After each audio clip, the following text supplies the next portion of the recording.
Hey guys, it's Psychosis here, and today I have another book review for you guys, and today I am reviewing Dune Messiah by Frank Herbert. And as you can see, my copy is really cool. It's got green pages, and yeah, it's got a shiny cover. Very cool, pretty book. But yeah, this is the set. Today I'll be reviewing Dune Messiah, and this is the second book of the Dune series.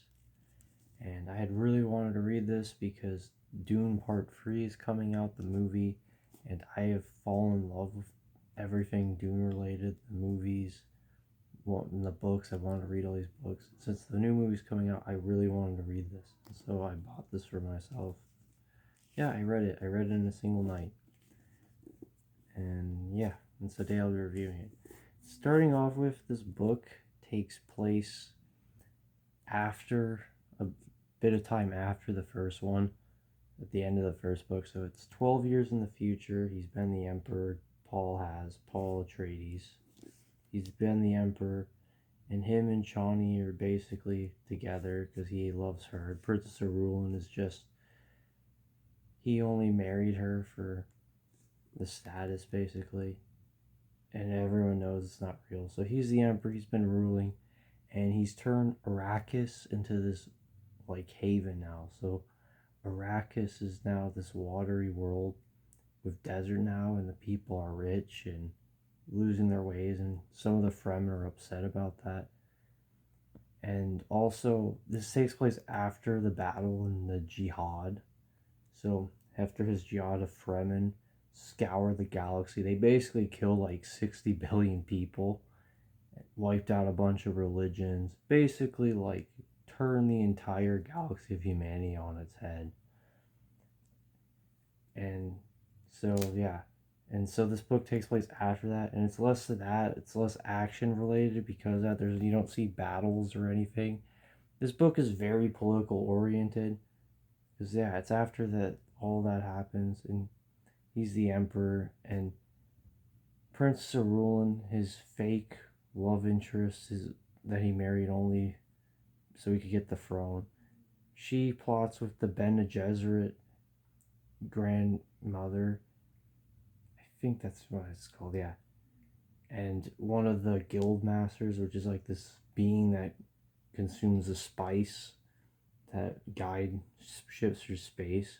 And then this face dancer dude who can change his appearance, named, I forgot, Stigal or whatever, Strigal.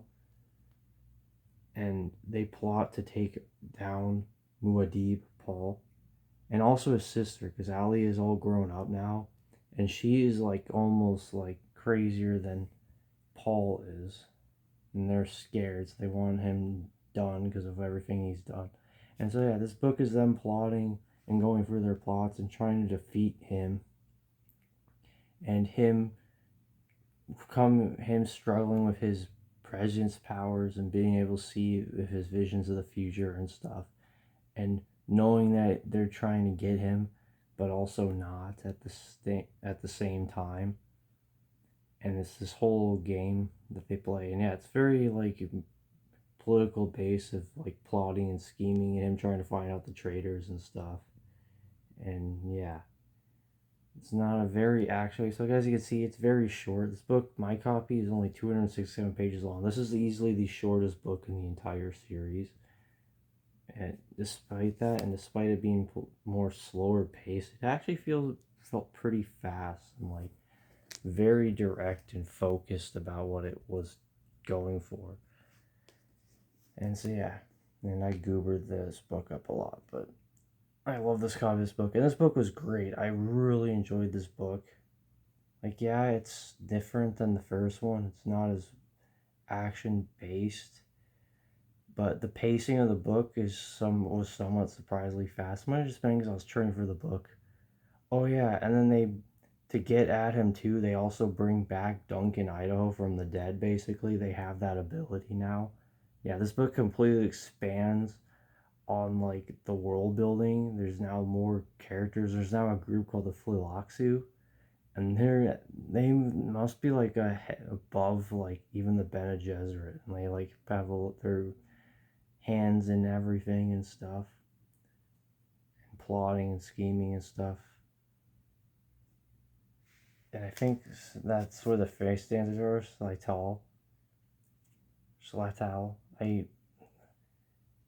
Skiltal.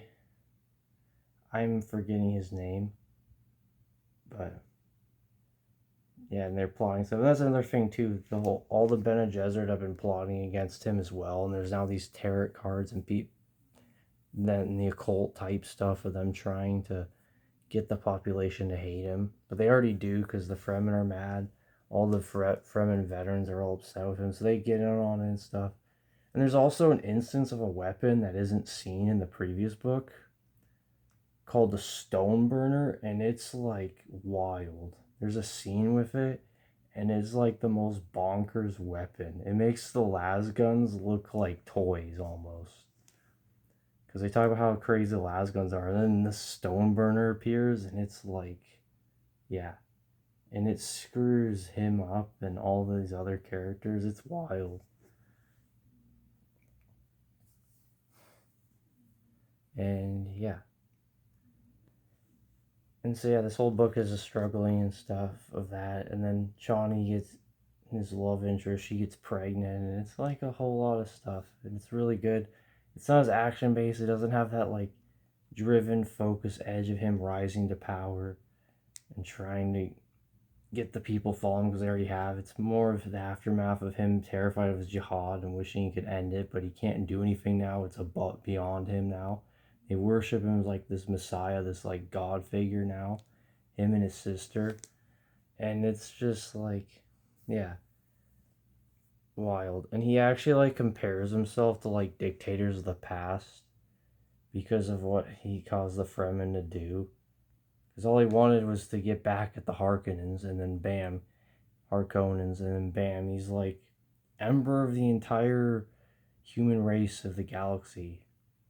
And his people, his adopted people, the Fremen, wiped out like 60 billion people, like I said. It's just wild. And then it's like even their mom, the lady Jessica, she doesn't even like see them anymore. It's just, yeah. Yeah, and like I said, it's very political based. It's more of plotting and scheming. And him knowing that he's constantly falling in a trap, but he can't see it coming, but he knows it's coming anyways. And being smart enough to like brace for it and stuff like that. And then the conspiracy realizing that all they have to do is let him turn on himself, because that's literally all they can do to really beat him, is let his own mind destroy himself. And it just makes for a really good book. It's like I said, it's really short. It's not as action packed, and a lot of the characters aren't in here or are just briefly mentioned. But yeah, it was really good. And yeah, and there isn't really a specific villain, like I said, because Saital, Princess Rulin, the Guildmaster dude, and the Bene Gesserit grandmother, they're all like plotting. It's like one big conspiracy against him. So there isn't like a main like villain antagonistic character. It's a bunch of characters scheming. So it makes it really good. And yeah, and they all play a part one way or the other. And it's just really good.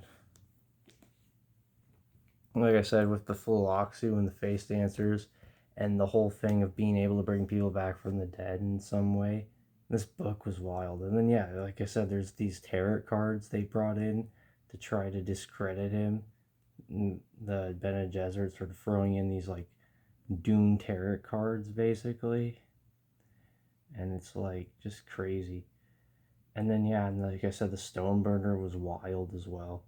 It's just a very good book. Like I said, I've really enjoyed this book. I got really invested with it, and the end was like kind of sad a little bit because of how it was, but also exciting. See how it went on and how it was different than what I expected. But yeah, this was a good book. As you can see, my copy's amazing. And yeah, I will give this book a 9 out of 10. It was a great book, and I would definitely read it again. It's a very short, easy read, at least for me. And yeah, there's now talk about like seeing the future and stuff. But yeah, very good book. I really liked it. I will say, like I said before in this review, the first one is way better, but this book was still excellent. I don't understand when people say it's garbage, because it's not. It's just different, but it's different in a good way. And I really liked it, and I would read it again. And I'm glad I read it because I want to get hyped up for the upcoming Dune Part 3 movie. And yeah, so yeah, 9 out of 10, great book. I would read it again. And I would highly recommend anyone who likes Dune, the original Dune, or hasn't read this yet, or someone who likes sci-fi to read. It's really good. And yeah, that's my review, guys. I hope you enjoyed it, and I will see you all next time in another review, or whenever I make another album review, metal-related video, which I need to do again because I haven't been doing that. Goodbye.